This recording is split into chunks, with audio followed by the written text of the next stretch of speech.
Vous est-il déjà arrivé d'avoir une révélation en lisant la Bible, en méditant un passage que vous connaissiez déjà ou pendant un temps de louange, un temps d'adoration? Mais au moment de vouloir en parler à d'autres, vous avez l'impression de ne pas être compris. Ou bien vous avez le sentiment que les mots que vous leur dites, ne font pas réagir vos interlocuteurs, comme vous le pensiez.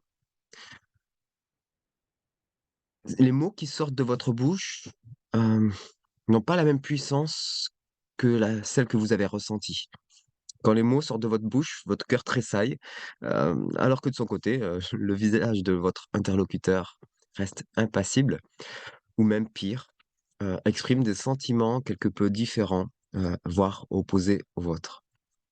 Alors, il y a plusieurs, définitions du mot révélation. Voici celle que j'ai choisie, ou que j'ai trouvée en quelques clics. C'est la version du Larousse qui dit: «Une révélation, c'est une prise de conscience ou une expérience soudaine d'une réalité qui laisse une trace durable». Avoir une révélation, c'est comme, tomber amoureux. C'est pas quelque chose que vous avez choisi, mais ça vous est arrivé comme ça, au détour d'un verset, ou à n'importe quel autre moment. Vous ne l'avez pas choisi. Vous pouvez cependant, le rechercher. Prenons un exemple, si, bah, il y a plus de chances que votre cœur chavire au contact d'autres personnes, plutôt que si vous restez seul dans votre chambre. De la même façon, il vous faudra, vous mettre au contact régulier de la parole de Dieu, la parole écrite, la parole vivante, pour recevoir une révélation. Restons avec notre exemple sur le sentiment amoureux. Si vous allez voir quelqu'un de votre entourage pour lui parler de vos sentiments à l'égard d'une autre personne, vous avez plusieurs types de réponses.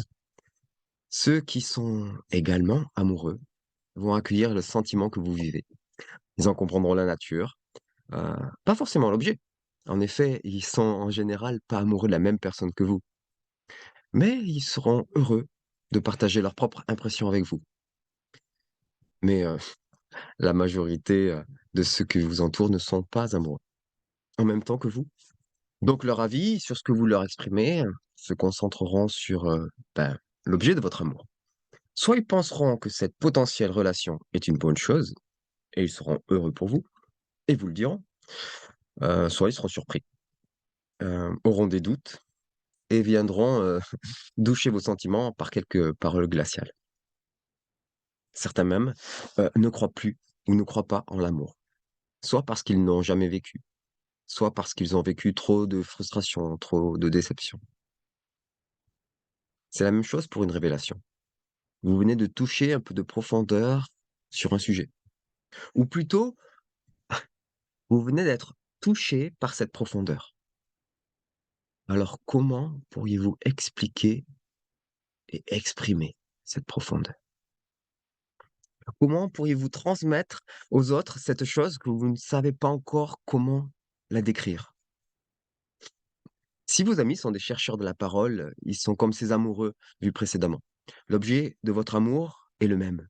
Il est possible qu'ils puissent comprendre en partie ce que vous vivez. Proverbe 25 au verset 2 nous dit: «La gloire de Dieu, c'est de cacher les choses, la gloire des rois, c'est de sonder les choses». Mmh. Oui, mais pour les autres, ceux qui ne sont pas forcément des chercheurs de la parole.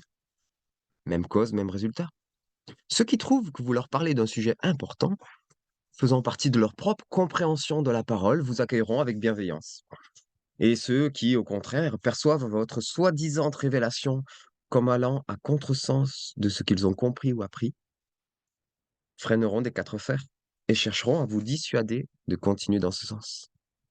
Et bien entendu, ceux qui estiment que l'on ne peut pas recevoir de révélation, que tout est bien clair et compréhensible par notre intelligence seulement, ben, au mieux balayeront cette idée saugrenue d'un revers de main, au pire vous diront anathème et hérétique.